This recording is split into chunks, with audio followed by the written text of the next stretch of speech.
Hello friends, welcome back to my channel Sunita kitchen. তো তোমরা সবাই কেমন আছো? আশা করছি সবাই খুব ভালো আছো, সুস্থ আছো। আর আমরাও কিন্তু সবাই ভীষণ ভালো আছি। আজকে কিন্তু আমি আর একটা নতুন রেসিপি নিয়ে চলে এসেছি। আশা করছি তোমাদের রেসিপিটা খুবই ভালো লাগবে। তো চলো দেখে নাও কি কি লাগছে এই রেসিপিটা করতে। এই রেসিপিটার নাম হলো ব্রেড ফিশ রোল। তো ব্রেড ফিশ রোল যেহেতু নাম, ওর জন্য ব্রেড তো লাগবেই। তো ব্রেডটাকে আমি ঠিক এরকমভাবে সাইডগুলো কেটে নিয়েছি। আর লাগছে পেঁয়াজ কুচি, একটুখানি আদা কুচি, আর নেব লঙ্কা কুচি। তোমরা যে যেরকম ঝাল খেতে চাও তো সেরকম ঝাল নিতে পারো। আমি একটা বড় সাইজের আলু 4টে টুকরো করে সেদ্ধ করে নিয়েছি। তো এবার আমি একটা গ্রেটারের সাহায্যে আলুটাকে এরকমভাবে ঘষে নেব, যাতে আলু যখন আমি মাখাবো তখন যাতে কোনো গোটা গোটা না থাকে। এবার কড়াইয়ের মধ্যে আমি কিছুটা জল দিয়ে দেবো। জল দেওয়ার পর এবার আমি 3 পিস কাতলা মাছ এর মধ্যে দিয়ে দেবো। তোমরা চাইলে অন্য কোনো মাছ দিয়েও করতে পারো, তো আমি কাতলা মাছ দিয়েই করছি। কাতলা মাছটা দেওয়ার পর তারপর দিয়ে দেবো আমি কিছুটা পরিমাণ নুন।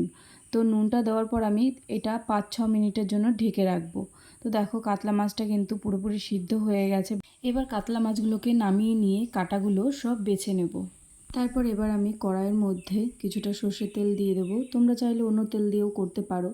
তো সর্ষের তেলটা গরম হয়ে যাওয়ার পর আমি যে পেঁয়াজ কুচি, আদা কুচি আর লঙ্কা কুচি করে রেখেছিলাম সেটা এবার আমি একটুখানি ভালো করে ভেজে নেব।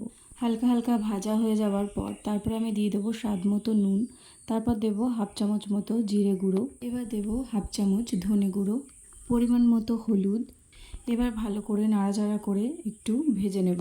মশলাগুলো দিয়ে ভালো করে ভাজা হয়ে গেলে এরপর আমি এর মধ্যে কাটা ছাড়িয়ে রাখা মাছগুলো দিয়ে দেব।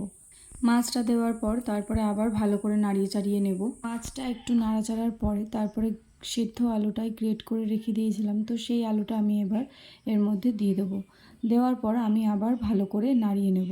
এবার কিন্তু পুরটা আমি সুন্দর করে তৈরি করে নিয়েছি।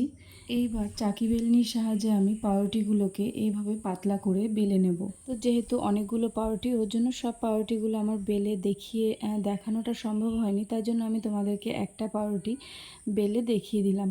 তো এবার যেই পুরটা আমি তৈরি করে রেখেছিলাম সেই পুরটা অল্প অল্প করে এই পাউরুটির মধ্যে দিয়ে এইভাবে হালকা করে চেপে চেপে মুখগুলোকে আটকে নিতে হবে। তো সবগুলোই এরকমভাবে মুখ আটকানো হয়ে গেছে। এবার আমি কড়াইয়ের মধ্যে একটু বেশি করে তেল দিয়ে দেব। তেলটা গরম হতে হতে আমি একটা বাটিতে 3টে ডিম ফাটিয়ে নিয়ে তো সেটার মধ্যে কিছুটা নুন দিয়ে ভালো করে ফেটিয়ে নেব। তো এবার পুর ভরা পাউরুটিগুলোকে এই ডিমের মধ্যে ভালো করে চুবিয়ে নিয়ে তারপর বিস্কুটের গুঁড়োটাকে দিয়ে ভালো করে মাখিয়ে নিতে হবে। তো আমি সবকটা পুর ভরা পাউরুটি এইভাবে তৈরি করে নিয়েছি, তাহলে আমার ভাজতে সুবিধা হবে। তোমরাও চাইলে এইভাবে তৈরি করে নিয়ে তারপরে ভাজতে পারো। তো এবার তেলটা কিন্তু ভালোই গরম হয়ে গেছে। আমি এবার একটা একটা করে এই তেলের মধ্যে ছেড়ে দেব। এই ব্রেডগুলোকে ভালো করে দুই মিনিট করে উলট পালট করে ভেজে নিতে হবে। তো দেখো একটু লাল লাল করে কিন্তু আমি ভেজে নিয়েছি। তো এইভাবে আমি সবকটা ব্রেড ফিশ রোলগুলোকে ভেজে নেব। তো বন্ধুরা, এইভাবে কিন্তু আমি সবকটা ব্রেড ফিশ রোলগুলোকে ভেজে নিয়েছি।